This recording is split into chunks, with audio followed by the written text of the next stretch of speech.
Today we're looking at month number 12 of the Golden Age of comic books. This is one of the most important months in the entire history of comic books, as not only is it tying in with the 12th issue of Action Comics with the 12th appearance of Superman, but it's also the first appearance of Batman. DC now is creating a monopoly with this new superhero genre, having the two most popular new heroes in the comic book world. And other publishers are starting to jump on. This is the second month in a row we've had a new comic book publisher. So let's look at some of the facts, values, and rarity of the books on the stands for the date of May 1939. This is month number 12, tying in with Action Comics number 12 and the 12th appearance of Superman. There were two number one issues debuting. Keen Comics was a new short-lived series from Centaur Publications. Very scarce, only 2 copies graded by CGC in all conditions, including restored copies. Decent price tag of $142 in low grade. The other big book of the week was from brand new publisher Fox Comics, who gave us Wonder Comics number 1. This is one of the most valuable comics of all time. Major key book, early superhero title, and look at the hefty price tag in the Overstreet annual price guide, over $2,000 for a low-grade copy. 15 copies graded by CGC, and even 2 high-grade copies exist. The other publisher that had debuted last month was All American, which would later become part of DC, and their new titles, All American Comics number 2 and Movie Comics number 2, are both out this month. Both very scarce on the CGC census, and both fairly affordable on the lower price tag for a DC book of this age. The DC list is quite big this month. Of course, Action Comics number 12 with Superman and Zatana in it. 30 copies on the CGC census, so quite a popular book. Hefty price tag has helped bring them out, but no high-grade copies of this book. Looking at Detective Comics number 27, the big book of not only the month, but in fact the most valuable comic published in 1939, and the second most valuable and collectible comic book of all time, featuring the first appearance of Batman by creator Bob Kane. Batman also does appear on the cover of this issue. Last month he had appeared only in name only in a bunch of the DC books, but was not actually shown. So if you look at the value of all the books this month, Detective Comics number 27 by far is almost, it's like 96% of the entire month's value.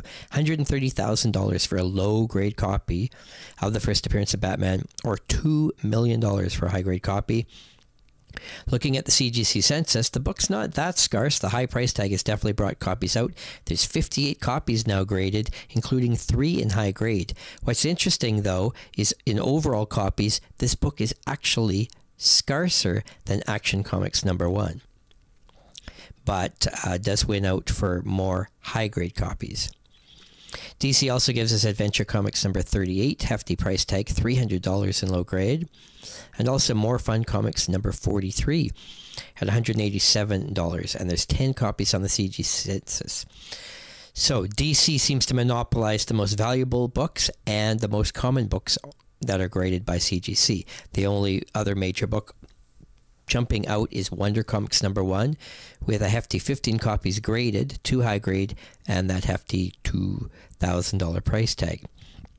What else do we see happening this month? Well, there were 22 comics on the newsstand with a cover date of May 1939. This was down from 26 last month, so a bit of a drop, as a few titles were bi-monthly and do not appear on this month's list.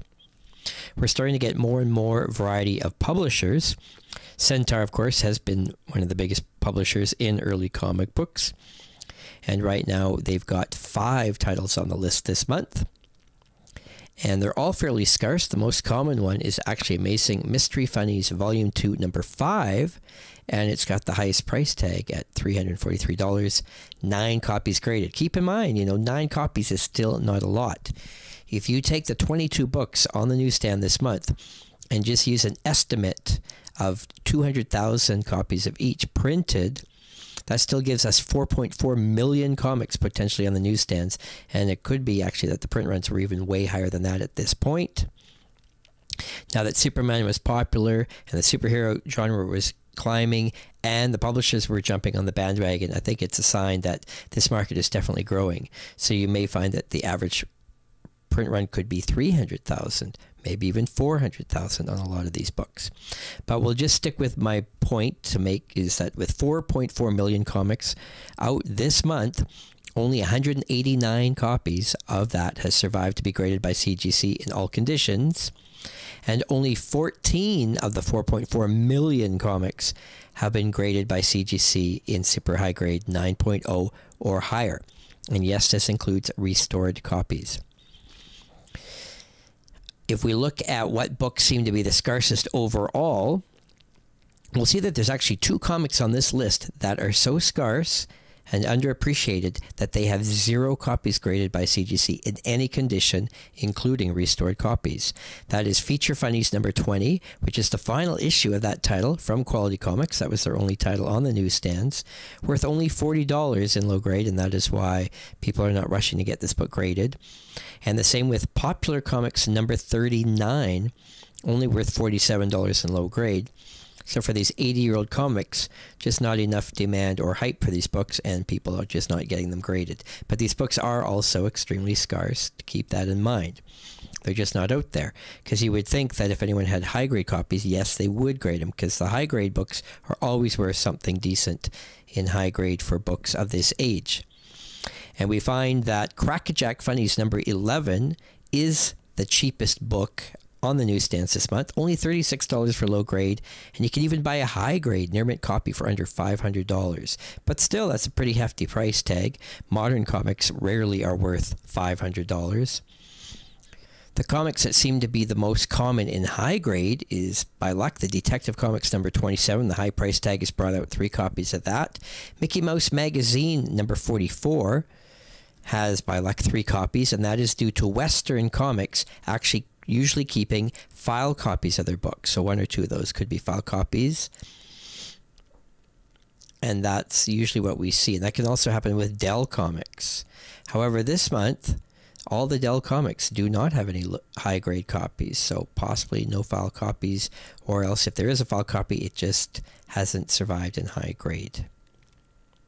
Ace Comics number 26 out this month from David McKay Publications features the first appearance of Prince Valiant in comics. This is a major key book, used to be one of the most valuable comics in the early days of comic book collecting, but there's only 5 copies graded, and the price tag is still not too high at only $135. So this book's scarce does seem to be undervalued due to its historical importance and scarcity.